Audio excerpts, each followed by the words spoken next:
यो फ्रेन्ड्स आजको हाम्रो भिडियोको टाइटल तपाईँलाई थाहा नै छ त आउनुहोस् सुरु गरौँ।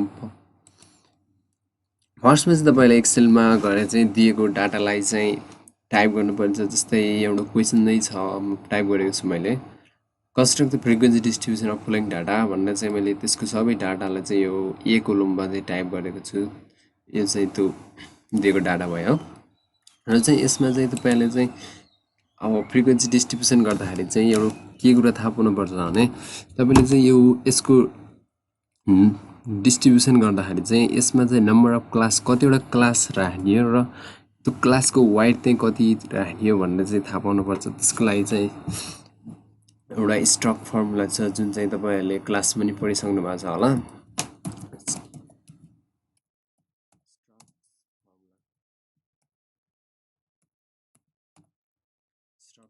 यो फर्मुलाको अनुसार के हुन्छ भने के इक्वल टु 1 प्लस 3.322 log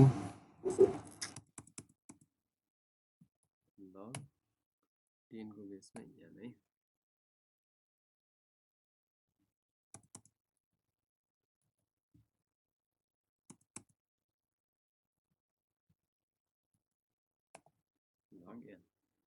र यति गरिसकेपछि चाहिँ यो फर्मुला र यो फर्मुला हुन्छ। अब यहाँ चाहिँ के भनेको चाहिँ तपाईँलाई थाहा नै छ होला, नम्बर अफ क्लास र यान भनेको चाहिँ यहाँ कतिवटा डाटाहरू छ नि, त्यो सुरुमा यानको भ्यालु निकालौँ होइन।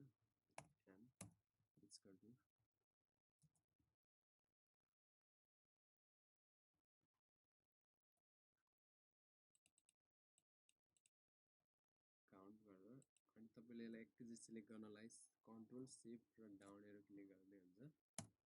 त्यहाँपछि आउँछ र यान 30 वटा छ भनेपछि अब के को भ्यालु के इक्वल टु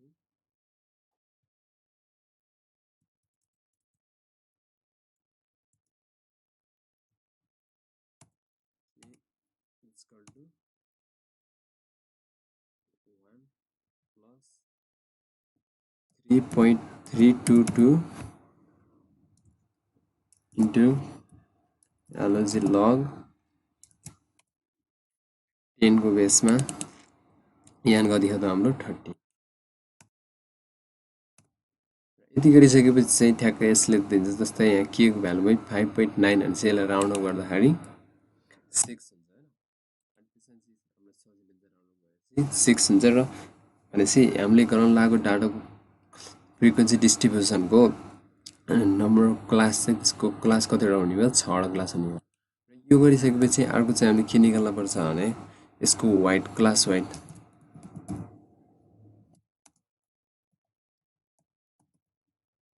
निकाल्नु पर्छ। यसको लागि चाहिँ फर्मुला W इक्वल टु जहाँ चाहिँ W भनेको क्लास वाइड, R भनेको रेन्ज र K भनेको नम्बर अफ क्लास भयो होला होइन।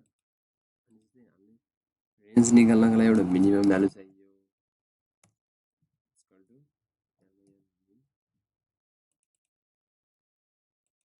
Control shift enter.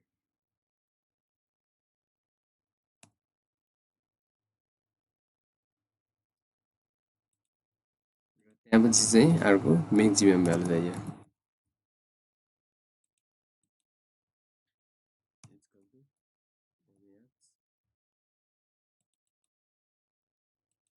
Control shift down arrow. र अब चाहिँ मिनिमम र म्याक्सिमम भयो भने चाहिँ अब W को भ्यालु कति हुने भयो,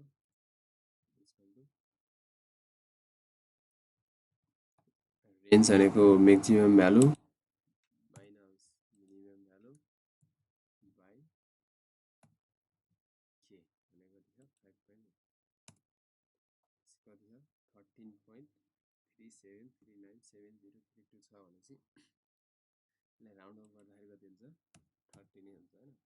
किनभने 13.5 भन्दा माथि भयो भने बल्ल 14 हुने हो 13 भनेपछि हाम्रो अब नम्बर क्लास 6 वटा र क्लास वाइड 13 वटा भनेपछि अब हामीले 13 को फरकमा राख्दाखेरि त एकदम गाह्रो हुन्छ।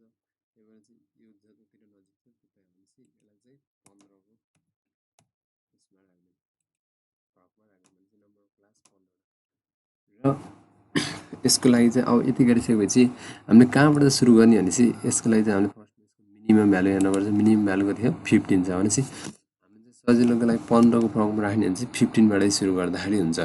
र यसको म्याक्सिमम भ्यालु 94 भनेपछि कतिसम्म राख्नु चाहिँ भयो 105 सम्म जाने भयो। अब चाहिँ यसको फ्रिक्वेन्सी डिस्ट्रिब्युसन गर्नको लागि यसलाई चाहिँ मैले एक्सलेट गर्ने र अब चाहिँ यसलाई सब यो डाटालाई कम्प्लिटली सिलेक्ट गर्नुहोस् र सिलेक्ट गरिसकेपछि यहाँ माथि इन्सर्टको अप्सनमा जानुहोस् र इन्सर्टको अप्सनमा गइसकेपछि यतापट्टि लेफ्ट साइडमा पिभोट टेबल हुन्छ, यसलाई एकचोटि क्लिक गर्नुहोस् र क्लिक गरिसकेपछि यो बक्स ओपन हुन्छ र यो बक्सको माथिलाई कुनै पनि छेडछाड नगर्नुहोस् र तलपट्टि हुन्छ न्यू वर्कसिट र एक्जिस्टिङ वर्कसिट हुन्छ। यसमा चाहिँ एक्जिस्टिङलाई रोज्नुहोस् र एक्जिस्टिङलाई रोकिसकेपछि चाहिँ एउटा लोकेसनको अप्सन हुन्छ। लोकेसनमा चाहिँ कहाँ राख्ने त यसलाई एकचोटि यहाँ राख्ने, ल मैले यहाँ चुज गर्ने, यसलाई ओके गरिदिनुहोस्। ओके गरेपछि चाहिँ यस्तो बक्स ओपन हुन्छ र यो बक्स ओपन भइसकेपछि यहाँ चाहिँ पिभोट टेबल फिल्ड्स भन्ने देखाउँछ। यसमा चाहिँ तलपट्टि तपाईँले यहाँ जे नाम राखेको, यहाँ एक्स नाम राखेको, त्यही भएर एक्स नामै दिन्छ र एकचोटि यसलाई राइट क्लिक गर्नुहोस्। राइट क्लिक गरेपछि एड टु रो लेभल्स हुन्छ, यसलाई एकचोटि क्लिक गर्नुहोस् र यस्तो खालको एउटा आउँछ र फेरि यसैमा गएर राइट क्लिक गर्नुहोस् र अर्कोचोटि एड टु भ्यालुज गर्नुहोस् र भ्यालुज गरेपछि यहाँ आउँछ र यहाँ तलपट्टि चाहिँ रोज भन्ने हुन्छ, एउटा समेसन भ्यालुज भन्ने हुन्छ। यसमा चाहिँ रोज लागि पनि र सम अफ एक्स भन्ने हुन्छ। यसको यतापट्टि छेउको अप्सनलाई एकचोटि क्लिक गरेर यहाँ भ्यालु फिल्ड सेटिङ हुन्छ, यसलाई एकचोटि क्लिक गर्नुहोस् र क्लिक गरिसकेपछि चाहिँ यहाँ सम अफ एक्सको ठाउँमा चाहिँ काउन्टलाई क्लिक गरेपछि काउन्ट अफ एक्सको आउँछ। यति गरिसकेपछि हाम्रो डाटाहरू कतिवटा छ त भनेर यसले चाहिँ काउन्ट गरिदिन्छ। जस्तै 15 1वटा रहेछ अनि 19 1वटा 23 गरेर चाहिँ 94 1वटा यसरी दिन्छ। र यो गरिसकेपछि चाहिँ यो कुनै पनि एउटा डाटालाई चाहिँ यतापट्टिको डाटालाई चाहिँ कुनै एउटा डाटालाई यसरी क्लिक गरेर राइट क्लिक गर्नुहोस्। राइट क्लिक गरिसकेपछि चाहिँ यस्तो ओपन हुन्छ र यसमा चाहिँ ग्रुपको अप्सन हुन्छ, यसलाई एकचोटि क्लिक गर्नुहोस् र यो ग्रुपको अप्सनमा क्लिक गरिसकेपछि यो दुईटै टिक लागेर हटाइनुहोस् र कहाँबाट सुरु गर्ने त हाम्रो मिनिमम भ्यालु 15 छ भनेपछि 15बाट सुरु गर्ने र एन्ड कति गर्ने 94लाई त 15ले उस जान्न भनेपछि चाहिँ 105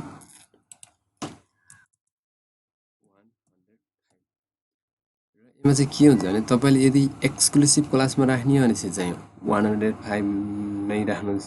यदि तपाईँले इन्क्लुसिभ क्लासमा राख्ने हो भनेपछि योभन्दा 104.99 त्योभन्दा एक अगाडि अनि 0.99 कति हो डिफ्रेन्स हो हाम्रो उसको क्लास वाइड कति हो 15 भनेपछि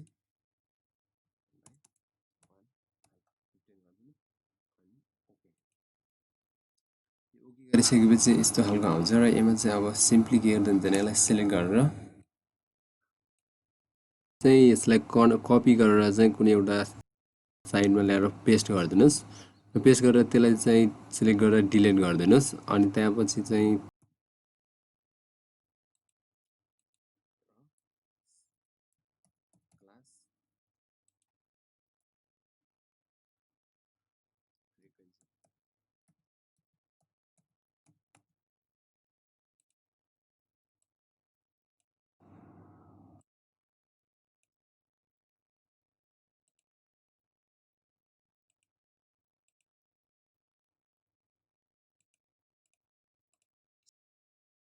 यति गरेपछि चाहिँ फ्रिक्वेन्सी डिस्ट्रिब्युसन कम्प्लिट हुन्छ। अनि यहाँपछि चाहिँ अब क्वेसनले कुनै पनि क्वेसन थाहा हुन सक्छ, जस्तै मिन मेडियन मोड अनि क्वार्टाइल डेभिएसन स्ट्यान्डर्ड डेभिएसन अन्त स्क्युनेस कुटोसिस निकाल्न हुन्छ। अनि त्यहाँपछि चाहिँ यसैलाई युज गरेर गर्न सकिन्छ।